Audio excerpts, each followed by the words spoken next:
Uh, I don't know. Did everyone confirm? Okay, perfect. So thank you so much, everyone, for joining us today. So as all of you know, the construction industry is heavily reliant on non-renewable resources that require intensive energy during processing, and in most cases, and in non-recyclable and non-biodegradable at its end of life, making it one of the largest contributors to the global climate change. And this is why many of the industry players nowadays are more interested in natural fibers as a material for the construction industry. But the problem is our unfamiliarity with this newcomer to the industry is limiting its wide range adoption of such a material. So the purpose of this lecture is to try to bridge this gap and to provide more of a practical guide on how to utilize this new material in the construction industry. So the important question is, why natural fibers? Why should we even consider natural fibers? Perhaps we already have some other sustainable alternatives or bio-based alternatives like wood, like bamboo, rattan, cork. But what's special about natural fibers? So natural fiber primarily is sustainable, obtained from renewable resources. It have low embodied carbon dioxide. It's biodegradable, and mostly it's recyclable at its end of life. It's lightweight and safe. It has very low density, so almost half the density of glass fiber. It's safe during handling, non-abrasive to machine parts and tools, and it doesn't emit any volatile organic compounds, contributing to the safe and healthy living environment. And most importantly, it's a high performance material. It has very high specific properties. So we're talking about specific strength, specific stiffness. Also, they have very good thermal insulation efficiency that surpasses glass fiber, and it's equivalent in many cases to other insulation materials like mineral or rock wool and other thermal insulation. And it has very good acoustic absorption properties, and it's breathable, which can help in balancing a healthy moisture level also in the living environment. So I tried to find out what does the market look like and find some market statistics related to natural fiber construction material. So it wasn't really easy, but I found some indicative data that can help us understand the trend in this area. So as you all know, the thermal insulation is one of the applications that natural fibers can be used in construction. The global market for thermal insulation is valued at almost $53 billion. But as you know, it's dominated by mineral wool, polystyrene, polyurethane foams, and other types of non-bio-based materials. Whereas for the bio-based materials, they only constitute only 4% of this market. Natural fibers is even less than this 4%. So the 4% includes cellulose, which is the paper like cardboard and recycled paper that are used also for this thermal insulation purpose, wood fiber, and other lightweight panels. But when we talk about natural fibers, here we're talking about something like sheep wool, which represents 5%, 0.5% of the global market. Vegetable fibers like hemp, flax, jute can have only 0.2%. So collectively, those natural fibers, this 0.7%, it represent almost like $375 million market size, which is still a very small fraction of this huge market. The global thermal insulation market is growing very fast and expected to grow even like at almost 6.8% compound annual growth rate. But it's expected that this sector, which is the natural fiber insulation, to grow even faster than any other thermal insulation material. And it's expected that by 2032, the market size would jump from $370 billion up to $2.3 billion. So this status is indicative for every application in which natural fiber construction material can be used. It's still a small market, but the potential is big. It's growing very fast. Okay, so another class of material in which natural fiber is being used in construction is called the biocomposites, in which the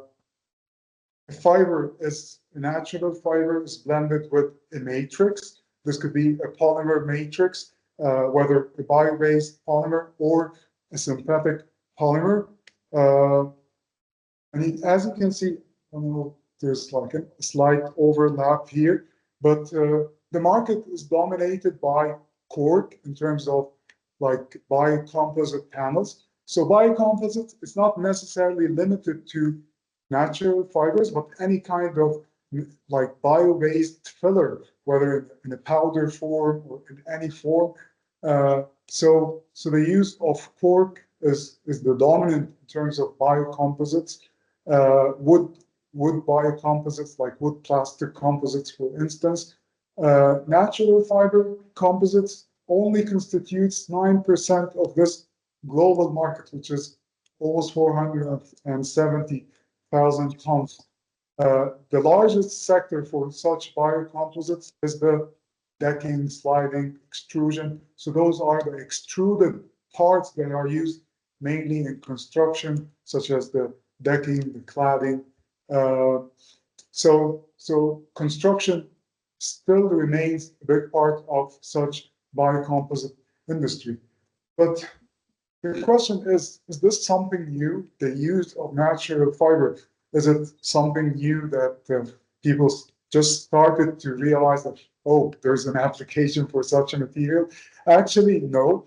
Natural fibers have been used like for centuries. Early forms of natural fibers dates back to 3,000 years BC. Early forms like using mud clay and straw bricks, like those straw huts in Africa, goat hair tents, and all of these materials, despite they might seem primitive, but I would say that these were like highly engineered materials, and each material was used to perform a very specific function. But nowadays, the use of natural fiber in construction is taking a new form and a new shape in more modern applications. Perhaps the flexible thermal insulation baths, it's very, I would say, it's very sexy. It's very trending. Like so many companies are starting to migrate into this domain or this business. Any fiber can be, most of the natural fiber actually can be converted into such high loft bath, but hemp is one of the like most attractive ones. So we're talking about a bath that is composed of 90% hemp, and in many cases you cannot use just like the natural fibers solely. You need to add like more of like a binding material to keep it in a specific form and to retain its structural integrity, and so that it wouldn't come out apart. and you might add some additives, like to enhance certain functionalities, like fire retardant additives, for instance. So this is made using a technology that is called air laying. And perhaps towards the end of the lecture, I will go through such technology and how it's being made. Also, wool is one of the very common material that is being used in thermal insulation. Some people have problem with the smell. Some people claim that the wool smell in insulation, initially it gives a bad smell, but they say that it fades out after a while.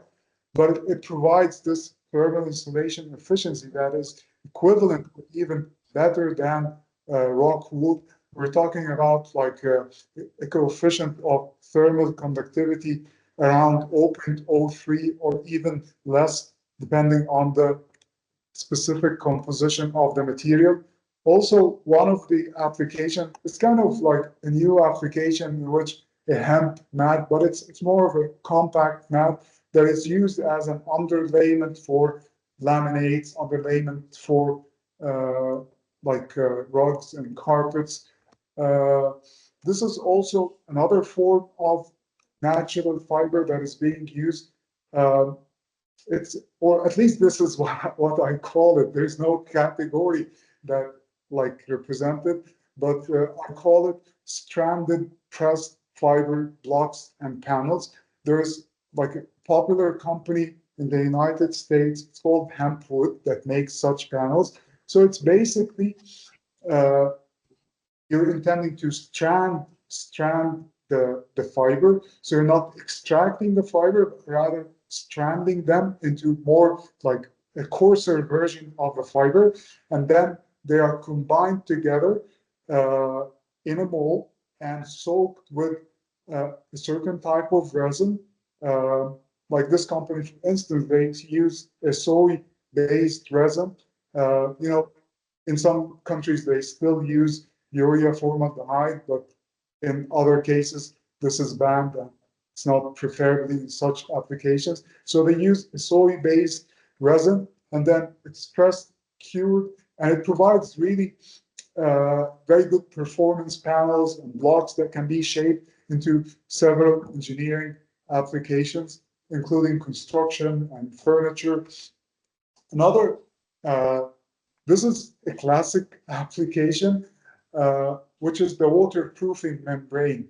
I know, like nowadays, we're used to the another form of waterproofing membrane, but the principle is the same, and perhaps the concept itself emerged from this classic version of waterproofing membrane, in which we have a substrate from a natural fiber woven fabric, mainly jute. This is the most common, like a Haitian fabric of jute that is laminated or coated with tar or bitumen coating.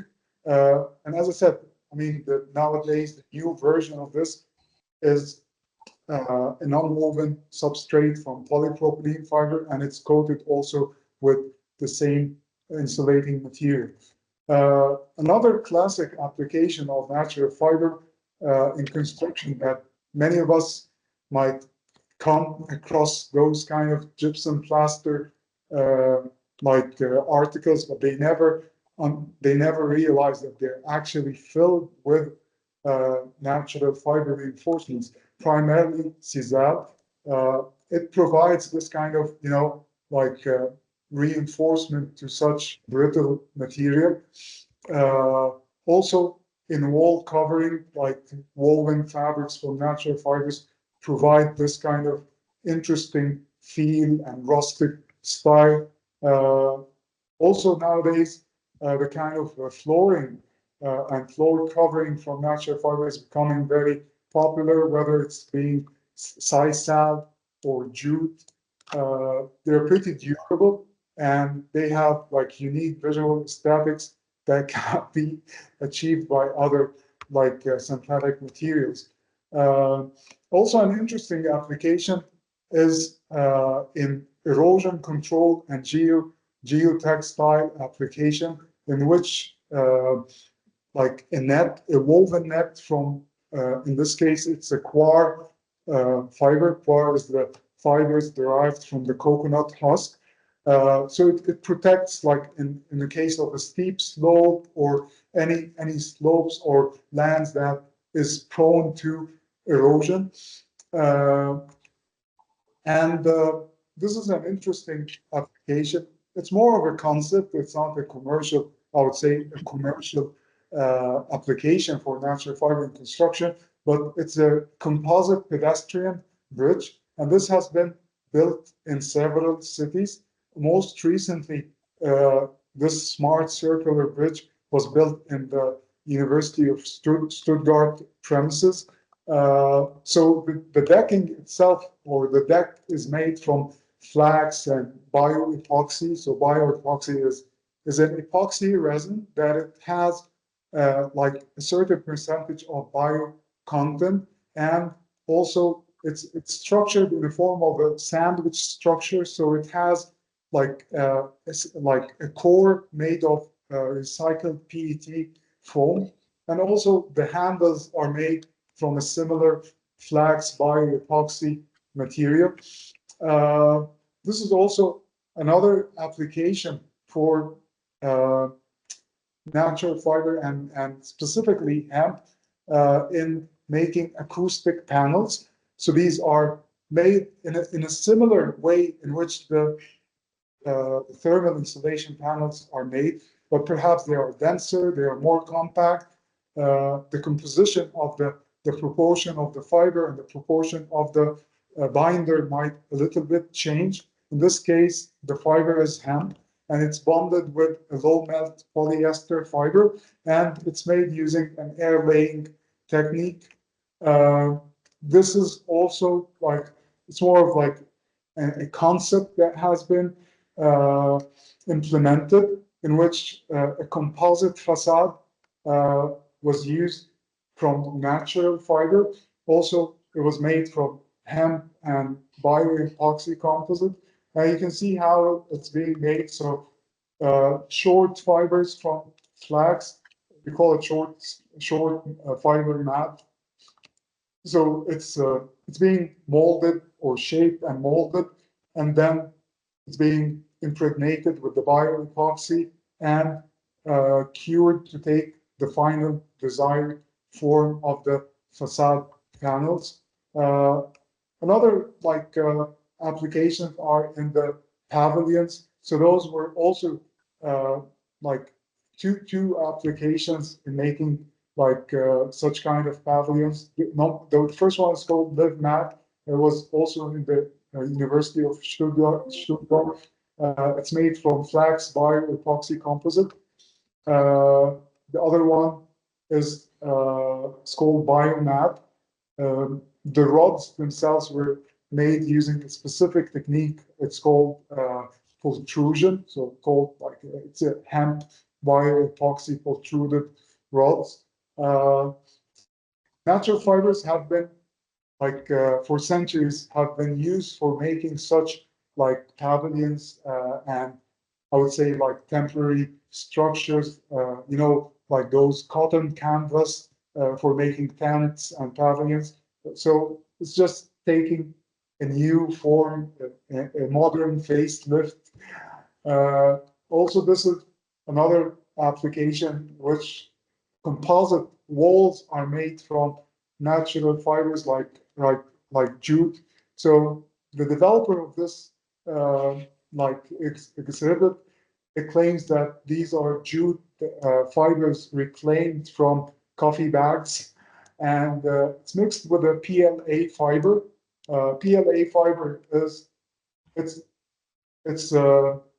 it's a thermoplastic fiber, but it's a bio-based fiber. So it's derived from biological resource such as corn starch, and then it's melted. And the thermoplastic, it fuse or melt upon heating. So once it melts, it's converted and pressed. It's converted into, in this case, a rigid panel.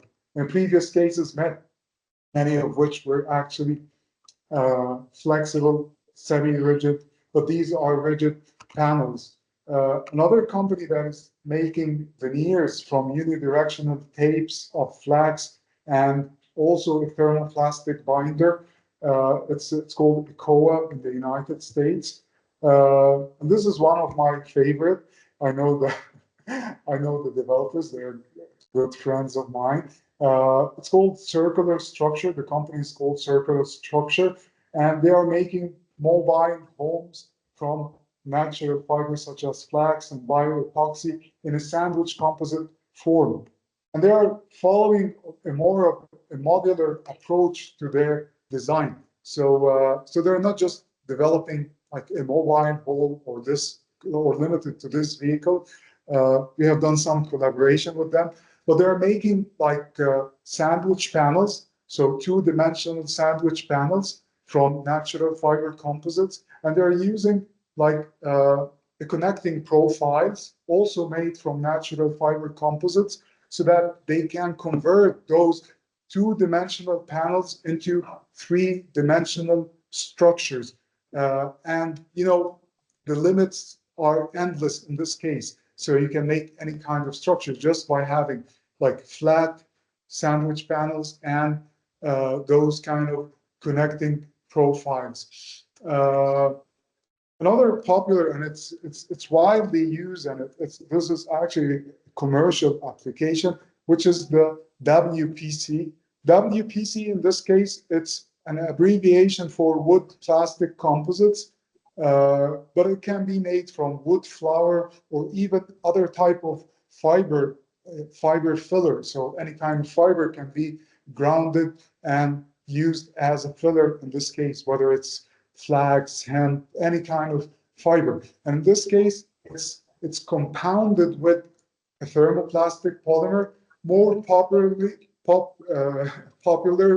is the polyethylene, the high density polyethylene, but it can be mixed with polypropylene, for instance, and then it's extruded into like continuous profiles for using in decking, for using in claddings, for using even in making doors, for making window profiles.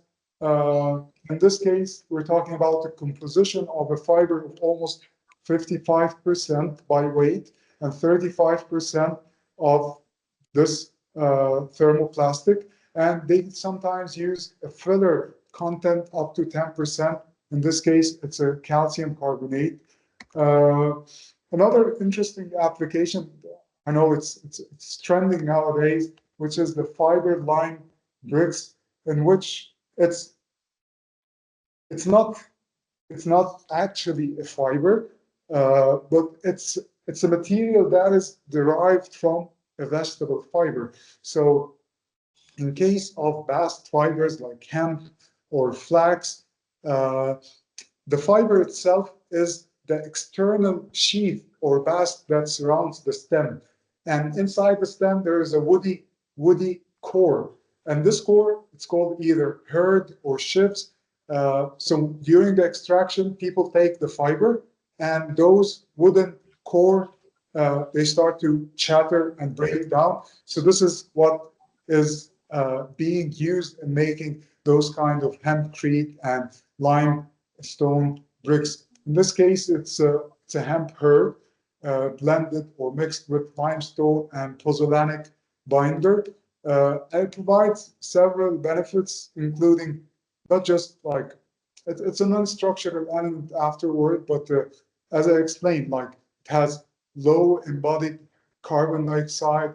It has thermal insulation properties, acoustical. It's breathable, and the same thing here with using making particle board and panels, but from the wooden sheaves from the flax. So in this case, also flax sheaves are being mixed with a resin and a polymer resin. Maybe in some cases it's urea formaldehyde, maybe other types of more sustainable resin, but it's pressed into like rigid panels. So I think this is, I would say, the landscape of applications of natural fibers in construction materials. If you go into like the academic research on what's going on in academia, you will find so many other stuff. But again, I wanted to focus more on the industrial application. So if we can go to Menti, okay, use the menti.com and enter the code, or use this QR code. Okay, so just interested to know which natural fiber construction or application are you most interested in? Is this the thermal insulation? Is it the fiber line bricks? Is it wood alternative? Or perhaps some interior decor applications? So wood alternative is by far. I would assume that because the students are already in the school studying wood science, so perhaps they're more into this field. But yes, I would say that wood alternative is a big thing because, as you know, like deforestation is becoming an issue. Like using even using responsible sourced wood is becoming questionable. Okay, so let's go back to our presentation. Okay, so just want to track the time, make sure that I'm not taking longer than expected. Okay, so natural fibers, they are very diverse. They are very different, even in nature. They are engineered by nature so that each one of them perform specific function. And I will share with you some interesting facts about this later during the presentation. But they can generally be classified into vegetable fibers and animal fibers. And those vegetable fibers are the plant fibers, or the fibers obtained from plant-based resources. They can be classified according to the part of the plant from which they are extracted or obtained. So we have bast fibers. So these are fibers that are present in the stem of the plants. We have leaf fibers, and those are the fibers that are extracted from the leaves. And we have seed fibers. So for instance, cotton in this case. So they are obtained as part of the seed of the plant, and fruit fibers. So that's for the vegetable fibers, and we will be more focused on this class of fibers. On the animal side, there is like wool and hair. Wool refers to fibers that are obtained from sheep. Hair refers to any other type of animal fibers, be it goats, be it camels, or any other animal fibers. Silk are fibers that are obtained from insects, be it worms or be it spider. And finally, feather from birds and ducks. So as I said, like vegetable fibers, the first class is the bast fiber. So the most popular is the jute. So and we know jute from the Haitian fabrics that are used in the sacks used for packaging goods and packaging of crops, agricultural crops. There are long stems that are wetted in stagnant water to separate the fibers from the wooden core, primarily grown in India and Bangladesh. So there are no other country actually grows jute other than India and Bangladesh. I would assume like 60%, 40%. So 60% in Bangladesh and 40% in India. Flax is also a popular example of bast fiber. In this case, the stems are way thinner. And flax, for those who might not be familiar with flax, it's the fibers that are obtained, the textile fibers that are obtained from flax they are called linen. Okay, and in this case, flax, and I think it's recorded that flax is the oldest discovered natural fiber on Earth. Nowadays, it's primarily grown in France. So France almost grow more than 80% of the global flax, with a small fraction in Netherlands, small fraction in Belgium, small fraction in Egypt. And this is like, and that's it. No one else grow flax. Hemp, hemp is also a vast fiber.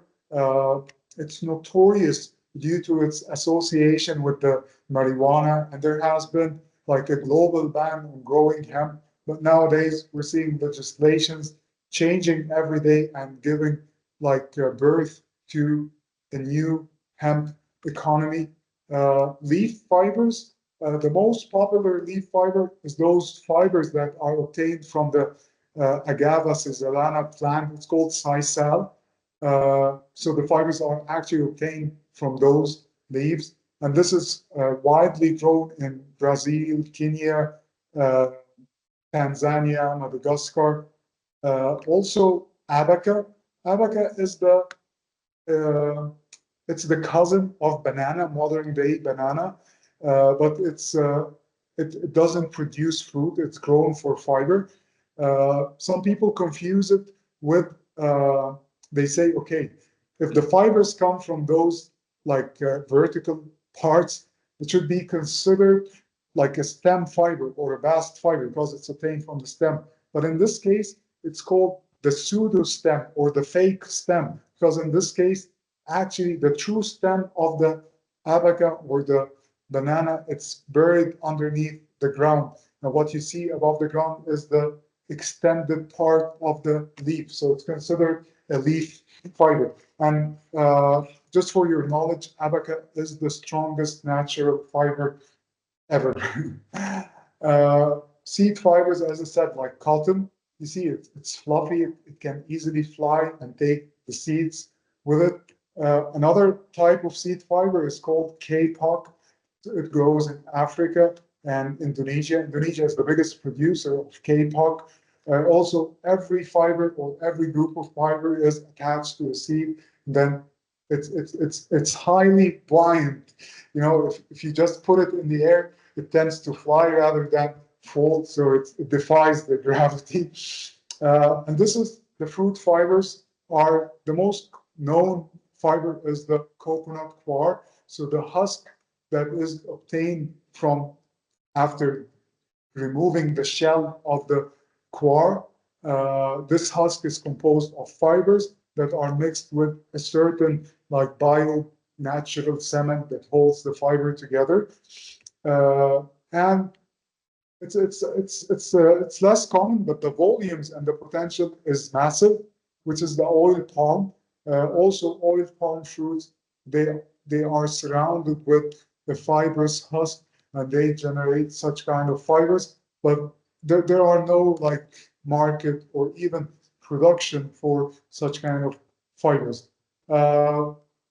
So this is how the fibers look like after in a raw form after extraction. So the flax are in a form of like long strands of fibers. The size are more coarse, like so they tend to be spiky a bit. Pineapple fibers, banana fibers, abaca are even coarser, mainly traditionally used for making strong ropes for ships. Coir is a very interesting fiber. Jute, hemp, hemp also. But the thing is, you can, I mean, once you intend to extract the fiber, you can play with this. So I would say that any fiber, so here you can see the hemp is a short fiber, but still you can extract a refined version of a hemp in a long fiber form that can be even finer than flax. Same thing with sisal, same thing with abaca. It's just a matter of how to do it, this know-how or technology. I'm not going to go through this table, but I thought it would be a good reference for you. but I'll just highlight some of the important fiber parameters. So what kind of characteristics in which we assess the natural fiber based on a vegetable fiber? So the density is important. It dictates how lightweight or heavyweight the fiber is. The diameter or the fineness, it also limits the applications and the processing techniques in which a fiber can be used in. Also, the length is a determinant parameter. One fiber length. So, for instance, flax is in the range of 90 centimeters. So you cannot process any kind of fibers on a system that runs flax fiber unless it has a similar diameter and a similar length. So the chemical composition, mostly importantly, is the cellulose purity. This is what dictates the the performance and the mechanical performance of the fiber. So the higher the cellulose purity, the stronger the fiber is, and the mechanical performance, the tensile strength, the stiffness, the elongation. But what's really interesting, flax is a very popular fiber, and it has a tensile strength up to 900 megapascal. And if we're referring to the specific strength, so the strength of flax divided by its density, we will find that it has higher specific strength than or equivalent specific strength to glass fiber, but higher specific modulus or stiffness than glass fiber, which makes it like an excellent reinforcement material. Same thing with hemp. Sisal, you will find if you compare the fiber size compared to flax, here the ranges might not allow us to do this comparison. But what's really interesting, I wanted to show you that abaca is the strongest fiber. So it has the highest strength natural fiber. Maybe not the most stiff, but it has the strongest natural fiber. Coir, so all of those vegetable fibers, they are very stiff. Okay, so they are perfectly elastic fiber and they do not deform plastically, except for one vegetable fiber, which is the coir. It has the ability to deform plastically. So this is an indicator of how much the fiber can deform. So you see that most of them are in the range like 2% deformation, but this can deform up to 40% or elongate up to 40% of its original length. And this is why this kind of like elastic deformation, it's directly associated with its impact resistance. So it can absorb high impact energy compared to any other fiber. And this is why I'm saying it's a cushioning to the plant. Okay, so just we will get a bit technical here, but I promise I'll keep it simple. So just by looking at the microstructure of the vegetable fibers, so when we look at any vegetable fibers, be it a linen fiber, flax, or a hemp fiber, we think that this single fiber that we hold in our hand is a fiber, but it's not true. This is called a bundle, a fiber bundle. So if you look under the microscope, you will find that this fiber bundle, okay, is composed of hundreds of like elemental fibrils. So the fiber bundles are composed of technical fibers. So when we break down this vast fiber bundle, in some cases, if the fiber bundle has a hollow cavity, it's called vascular fiber bundle. But if in many cases it doesn't have this cavity, but in all ways, if we have this fiber bundle and we break it or split it into like smaller longitudinal segments, it's called a technical fiber. Okay, we can even break it down. So inside this technical fiber, it's composed of, as I said, hundreds of elemental fibrils. And those elemental fibrils are made up of microfibrils, and those microfibrils are what dictates the performance of each fiber. So in the case of the elemental fibril, I know some of you are a wood science students, so you might be able to relate. So those elemental fibrils, they have they have a hierarchical structure. Most importantly, how big is the lumen size? So this central lumen is, is a hollow is a hollow content in the fibril, and the thickness of the cell wall. So how thick is the cell wall also determines the performance of the fiber. It's divided into primary and secondary cell walls, but the S2 wall, it represents the biggest proportion of the volume of the elemental fibril. So this is where we're mostly interested in.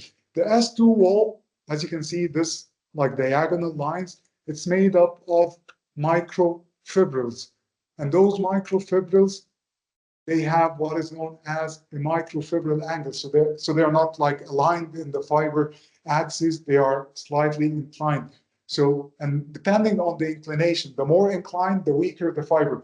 The more aligned to the fiber orientation, axis orientation, the stronger the fiber. And those microfibril are composed of the cellulose crystals, which what determines the strength of the fiber. But again, a cellulose crystal is a cellulose crystal. It has a huge mechanical performance. But what makes any fiber different from another, they are all, the main building block is the cellulose crystal. So if the change in the microfibril angle determines the fiber properties. How thin the the the the the cell wall is or how thick also determines the fiber performance. How big the lumen is determines the fiber performance. The technical bundle or the fiber bundle, is it a vascular bundle or is it a pure fiber bundles? All of these parameters, they determine this fiber, the final fiber property. Just to show you some of the scanning electron microscopy micrographs of some of those natural fibers. So here you'll see that flax. So this is at large was a fiber bundle. Looking at it on a smaller scale, you will find that it's composed of fibrils. Flax is strong because it has a thick cell wall. It has a small lumen. This might not be the case in case of coir or the coconut fiber. It has very thin cell wall. It has very big lumens. This is what help it in. It allows it to elongate and absorb energy, acts like a spongy cushion. Sisal, for instance, is a midway in between. The cell wall is not as thick as flax, it's not as thin as coir, but sisal, this is a segment. This was a segment from a vascular bundle. So you see, there was a central vascular cavity here, and then it was split into multiple segments. So let's go back to Menti. Okay. So just log into menti.com and enter the passcode or use the QR code. Okay. So which is the most produced natural fiber after cotton? Which one do you think is the most produced after cotton? Is it hemp? Is it wool? Is it jute, flax, coir, or silk? Which one do you think? Okay.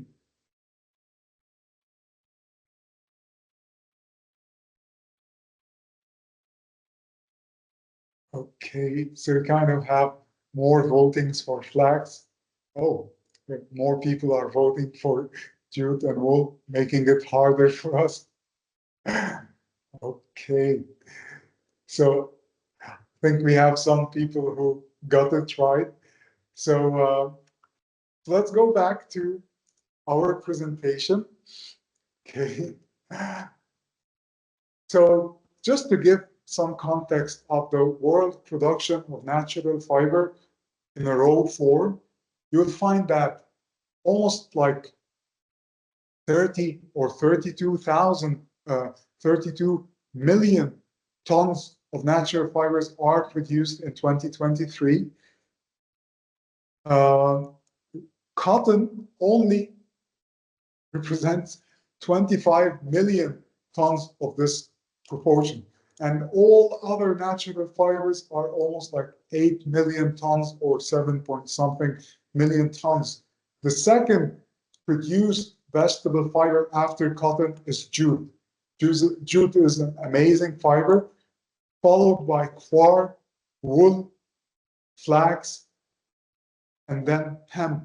Hemp is a fast comer.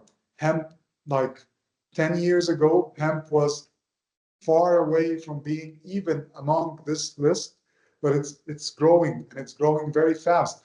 And I would assume that in a short time, it would take the position of flax. This is just like a more focused table that is showing not just the vegetable fiber and the production, but it's giving it a more historical context, like where was it and where is it now, and an estimate of the compound annual growth rate. So you will find that, so generally like a KGAR value of 0, it means that it hasn't been growing or declining. So like 2 or 3%, it means that it's really growing. 4%, it's growing fast. So we're seeing here like hemp, almost 4.8% growth rate. So it's a fast growing fiber in terms of production. Sisal is also, but it's not as fast as hemp. And there are so many market drivers behind this. Quartz is also like growing fast. Flax is a problem. I bet most of you in Europe know this. Flax for the past 2 or 3 seasons have had like bad growing seasons. The amount of flax harvested was way lower than expected. The prices of flax jumped double and even triple. So I guess it jumped from $3 per kilogram or $4 per kilogram, and like later in 2024, it has reached almost $10 per kilogram. This is just showing like the geographic distribution of those vegetable fibers. Where do they come from? So you'll find that the vegetable fibers, almost like 80% of vegetable fibers cultivated come from Southeast Asia, India, Bangladesh, Sri Lanka, Vietnam, Philippines, and China. So this is a bit threatening because, you know, when we talk about biodiversity, it's very geographically concentrated, except for France, which produces more than 13% of the world's natural fiber, and this is primarily flax produced in France, Belgium, and a small proportion in Russia. And here is just to give you some like economic context of what's the prices per ton of every kind of fiber. So if we talk about jute is an amazing commodity. We're talking about a fiber price that is even lower than synthetic fiber. So if the polyester fiber price is like $1,300 per kilogram, so here we're talking about almost half of this $760 per ton. I'm sorry, per ton. Quartz is way cheaper. Quartz is a very cheap fiber, especially the soft and soft fibers called the mattress fiber. Other version of bar fibers that are called bristles, but they are not used in construction. They are a bit more expensive, like $400 per kilogram. Flax started recovering and restoring, like going back to the normal price. Still a bit high, but as of January 2025, like we're talking about $5,500 per ton. Hemp is crazy. Hemp, due to the limited sources of supply, the prices are really high. Sisal and Abaca are in the ranges of $2,000 per kilogram. So based on your project and the budget, you can determine which type of fiber is an ideal fiber for your application. Okay, so let's shift the gear towards another important aspect when we're designing our natural fiber construction material. So you cannot just bring natural fiber in a loose form and use it as a construction material. It has to be converted into a form. And there are several form factors that determine the final use and the performance of this material. First is the rigidity. How rigid is the material required? Do you want something that is rigid, semi-rigid, or do you want something flexible? And this is part of the engineering of the material that you can play with. Okay, the other aspect is the compactness. How compact do you want it? Do you want it something that is high loft? So high loft, for instance, is good for entrapping air and insulating against thermal insulation and acoustic absorption. But also, you might want something that is used for like structural panels. So you want it more compact. So also we need to determine, is it high loft, is it medium, or is it a compact? And also you need to determine what is the composition? Do you want it in a 100% natural fiber, or do you want it in a more of a composite form blended with a binder? So a 50-50 composition is a common blend, up to a 20% natural fiber and an 80% binder. Okay, so we talked about our fiber toolbox, but what are the types of binders that we can use with this type of material?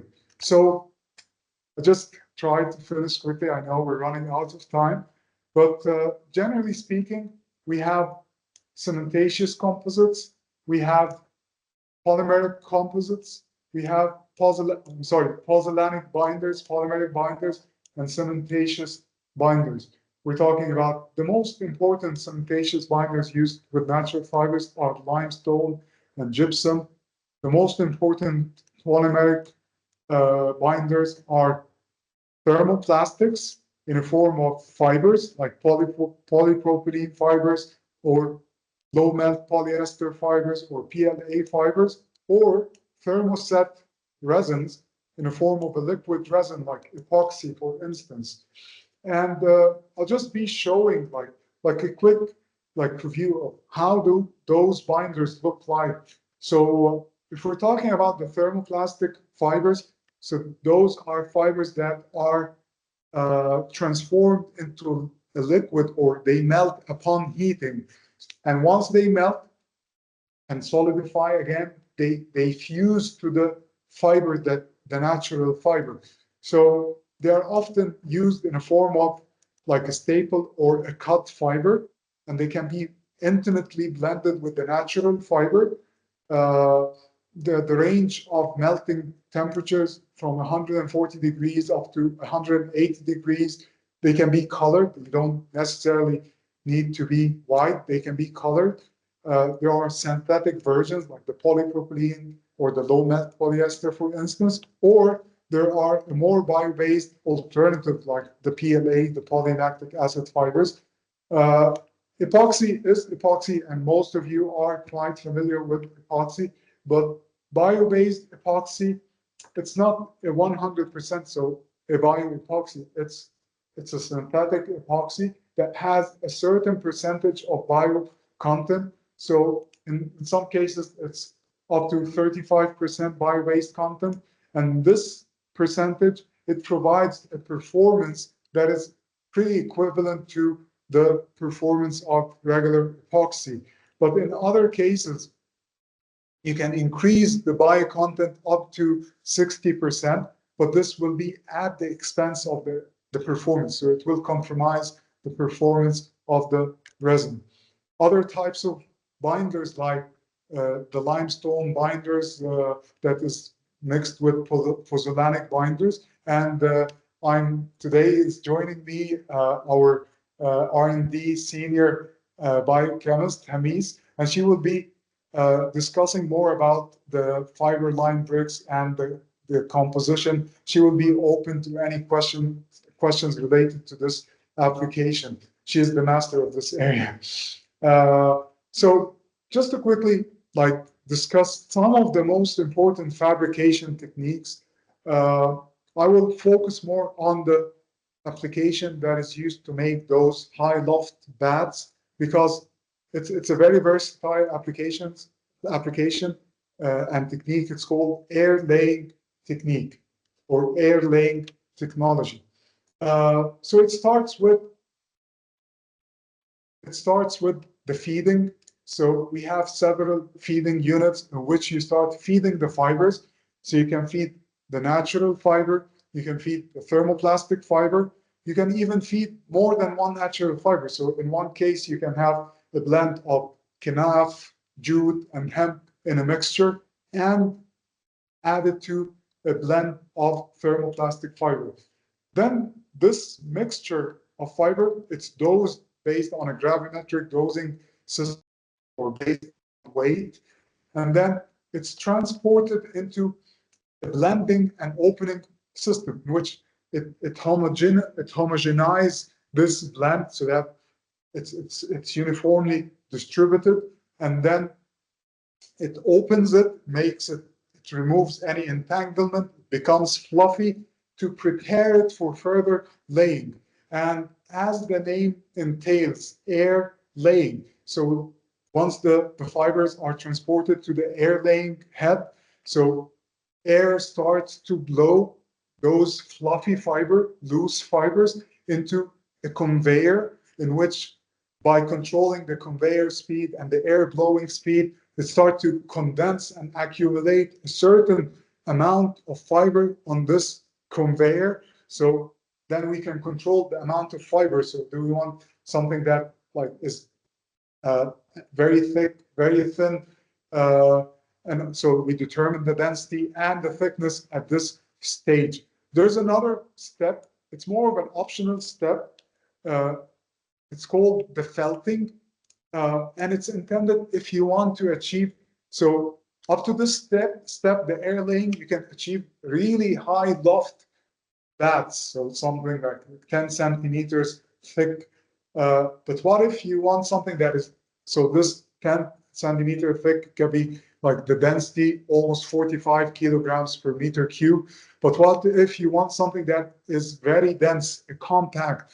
So you can go through an optional step. It's called the felting, in which needles, like from both sides, from top and bottom, starts like entangling the fibers together so that it compacts. So it compacts the web.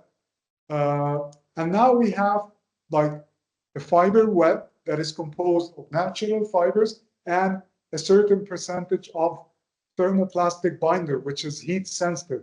Then it goes into an oven in which those thermoplastic sensitive fiber, they start melting down and fusing into the natural fiber web. And once they fuse and they come out from the other end from the oven, they start solidifying because they just solidify by air. Once they solidify, they create like a durable like welding, like imagine it as if it's a weldment or a welding spot. So this fusion that happened becomes really durable. So a web that entered into the oven here it was really just the web. If you just hold it and try to separate it apart, it will easily, the fiber are loose, they come out apart. But here, now it has more of a, like a good, very good integrity. It has a strength in both the machine direction and the transverse direction, or the wet direction. And even the, like, the thickness becomes like, the thickness is fixed. So it's not gonna like rebound, and it's not gonna shrink. It will come, also the thickness will remain controlled. And then it goes into a cutting station in which the edges are trimmed, and then into a winding station in which it's being wound into a tube. And this is a very versatile technology that is being used. Okay, so, but once what we have coming out here, it's still either like a flexible or a semi-rigid. Semi-rigid means that, like, due to the high percentage of the thermoplastic binder, it became a bit rigid. But what if we want to have like a truly rigid composite panel? So we can take this, increase a bit the percentage of the binder, and take this roll of or fiber mat that comes out from here and take it into a secondary step, which is the thermal compression molding, in which we first heat the fiber mat, okay, which is a combination of natural fiber and polypropylene in this case, and then it goes into a cold mold. So a cold mold with any 3D geometry desired. So just press it, and it solidifies upon compression, and then it takes the final shape. So here we have the fiber molten, and here we do the consolidation step. So want to compact and consolidate the fiber. So, and this is a very common application for making very lightweight panels that are often used, more used in the, like, the automotive industry, but it finds also applications in construction. So Hamis will guide you through the fiber lime bricks manufacturing and how it could be made. So, all of you, happy to be with you today. When we talk about fiber lime bricks, the first thing to come to our minds will be hempcrete or hemp lime bricks, as it's the only one that is commercially available. The main composition or the main components of any form of fiber lime bricks or hempcrete would be the 20% of the binder, which is lime-based, air lime, and hydraulic lime, and 80% for the hemp sheave or the woody core of the hemp stalks. Is it by weight or by volume? By volume. Mhm. So again, our main components are the lime binder, and it depends on the binder what is the compressive strength of the blocks will be. So the lime binder may be just lime, or you can add pozzolans like clays to make it more strong. And also you can use a percentage of cement to give it more strength. Also, the hemp sheave particle size contributes to the breathability of the blocks and how it will be performing in future. So the process simply is about mixing these two components with water, so to make a slurry, and they usually mix it in a big pan mixer, and then the mixing usually timing from 5 to 10 minutes until it's finished. Then the mix molded in a cold mold, and to give it the shape you want. So you can, as in the previous picture, you can see that usually they are molding it in different dimensions. Maybe you wanted to have a hole, to have the bars, the metal bars inside. So after molding, the drying comes, and drying is very important. So you ensure that there will be no mold growing in the hempcrete. You will ensure the strength of the blocks. After drying usually be from 7 to 28 days. After this, they put it in pallets for the easy of logistics. Okay, perfect. Thank you so much. If you have any questions related to this, the hempcrete, I think Hamis can answer them. So I'll just wrap up. So we talked already about some of the natural fibers that are commonly used in the industry. Nowadays, there are more and more natural fibers that are being explored. I already told you about the banana fibers, the pineapple fibers. We, as a team and as a company, we've been working on developing natural fibers from date palm agricultural residues.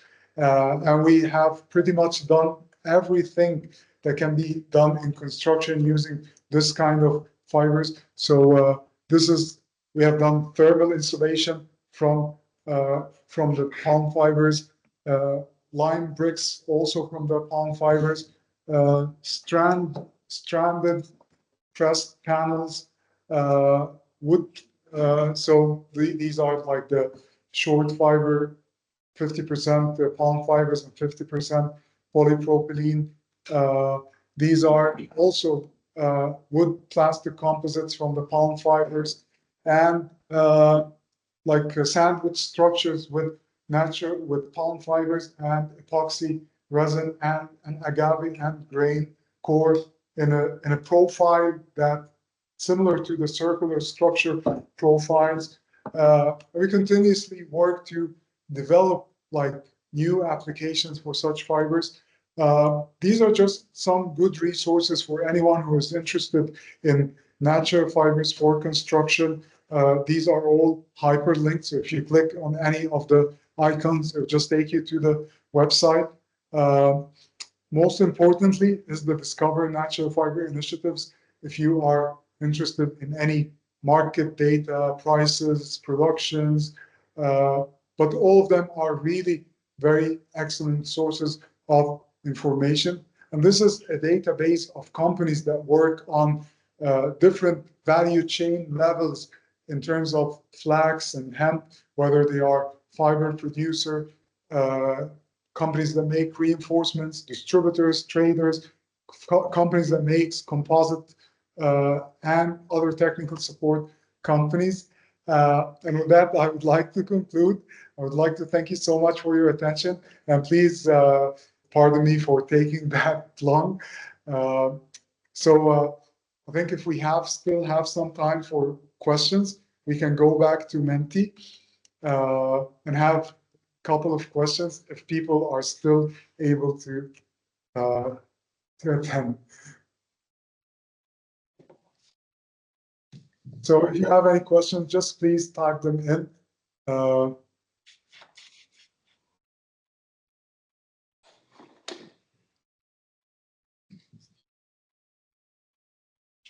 Maybe while you're writing, I would like to thank you. Can you still hear us? Yes, I can hear you very well. It's very good. And I think you could also hear the class. So actually, if it is more comfortable for all of us to not write questions, but also to ask questions, that's also fine. Yes, true, sure. Is there anybody who wants to ask a question? So one of the participants was asking, how do you extract the fibers from the palm fronds.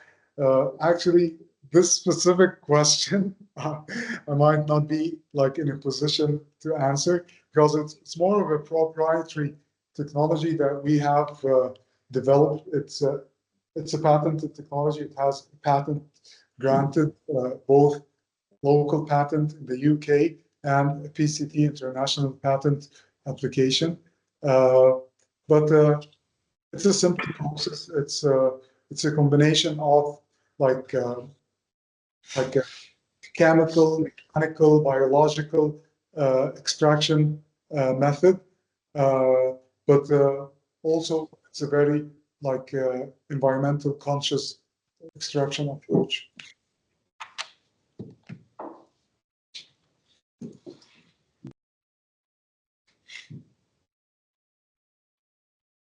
So, if I see it correctly, we have 2 more questions, but maybe in between I also have. So let me go to questions. Did we skip any question? Oh, I'm sorry. Sorry, I haven't seen the first question. So when there is such a variety of fibers, why is only cotton so commonly used in textile industry? So that's a good question, and perhaps it's not much related to the construction industry, but more the textile industry problem. Cotton is a very like high yield agricultural crop, and it has been like heavily commercialized to an extent that it became, you know, like all the all the growers, they want to grow cotton. People value cotton for its softness, for its dyeing ability, for its moisture absorption, and also the entire value chain started following. So all the machine manufacturers that does the conversion from fiber to yarns started designing and perfecting the process for converting fiber from cotton to perfect yarns. So the focus was driven in this direction, and this was actually at the expense of developing the other natural fiber sectors. So while cotton kept on growing, other natural fibers kept on shrinking. It's a pity, but I think things are changing. People are now realizing the importance of such biodiversity. We cannot put all the eggs in one basket. What if, and by the way, cotton is mainly grown in Pakistan, India, and China. So it's not widely grown. One year, a flood hit Pakistan. It has significantly impacted the entire textile industry. The prices has like jumped in a crazy way. So, but why? Because we don't have alternative stock as a fiber for the textile industry. Okay, so let's go to number 3. So are clay bricks sensitive to moisture when installed? So I think you can answer this question. So actually, clay bricks are very sensitive to moisture, but once they are dried, there are instructions to install them in dry days, no rain, because moisture heavily affect them. So yes, they are sensitive.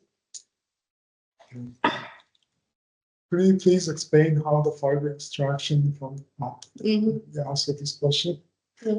So when there's such okay, I think we were going in a backward. Are these products somehow compostable or reusable? Is that the focus? Actually, yes. This is a very important and good question. And the answer is largely it is compostable and biodegradable. and on the proportion or the fraction of the natural fiber, and depending on the type of the binder that is being used. So for you, if you're using a 100% natural fiber, for instance, similar to the erosion control geo mats that is made from bark, this is 100% based and 100% biodegradable and compostable in the regular composting environment. But what if we add a binder to it? Would it affect this compostability? Yes, it would. But it depends again on the percentage of the binder and the nature of the binder. Some binders are bio-based binders, like the polylactic acid. Other binders are more like synthetic binders. How can we achieve uniform mixing of natural fiber and cement on line or line? I think you struggled with this at one point. So the uniformity of the mixing mainly depends on which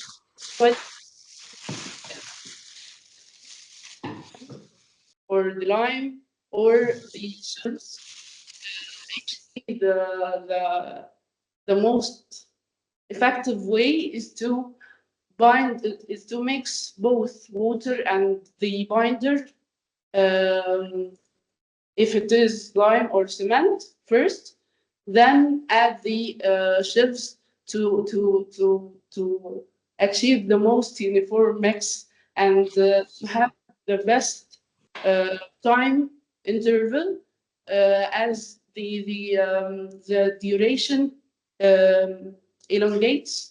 You will find that the material will start to clump, and this will be not a good result.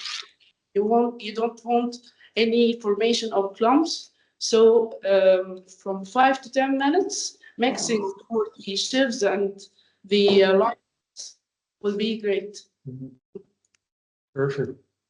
So I think we've covered most of the questions. So unless there are like any other questions from the audience in the classroom, I think we may conclude at this point. I will also stop the recording. Just give me 1 second.